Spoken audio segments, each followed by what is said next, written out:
चॅनलमध्ये अगदी मनापासून स्वागत करतो। तर मित्रांनो, तुम्हाला एक छोटीशी माहिती सांगत आहे। तर मित्रांनो, आपण दरवर्षी काय करायला माहिती आहे, आपण पारंपरिक शेती करायला। पारंपरिक शेती करण्याचं आपल्याला एक तर नुकसान व्हायला मित्रांनो। आणि नुकसान काय व्हायला मित्रांनो, कारण तर आपलं सोयाबीन जे आहे ते मार्केटमध्ये 4000 रुपये गेल्या वर्षी क्विंटल विकलं मित्रांनो। आणि 4000 रुपये क्विंटल म्हणजे लाह्याचा भाव आहे। लाह्याच्या भावामध्ये आपल्या पिकाला शासन खरेदी करायला मित्रांनो। त्याकरता एक छोटीशी माहिती सांगत आहे। आज ही ड्रॅगन फ्रूट जी शेती आहे मित्रांनो, आज 150 रुपये किलो मार्केटमध्ये आहे। ही शेती परवडते मित्रांनो। त्याकरता एक छोटीशी माहिती, आज ही 1 एकरचा प्लॉट आहे ड्रॅगन फ्रूटचा। तर आतापर्यंत 2 लाख रुपये शेतकऱ्याला मिळाले आहेत। 2 लाख रुपये असं 1 एकरमध्ये दुसरं पीक नाही मित्रांनो। कारण तर ही फळबागायत असल्यामुळे आता सध्या ह्याला मार्केट आहे।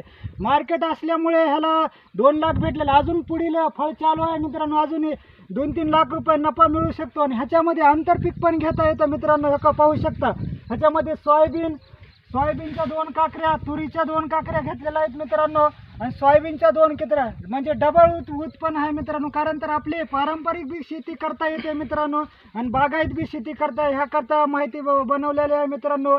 आणि ज्या शेतकऱ्याचा ही प्लॉट आहे त्याची वैयक्तिक अडचण असल्यामुळे ही त्या शेतकऱ्याने आपल्याला मुलाखत दिली नाही। मी स्वतः बोलून सांगतोय। कारण तर फायदा तोटा ही जी आहे मित्रांनो, ती त्यांनी मला सांगितलेलं आहे, मी तुम्हाला सांगत आहे। तर ही प्लॉट शेतकऱ्याचा आहे मित्रांनो। त्याकरता एक छोटीशी माहिती सांगत आहे। माझी माहिती कशी वाटली मला लाईक कमेंट करून जरूर कळवा। जय हिंद, जय महाराष्ट्र।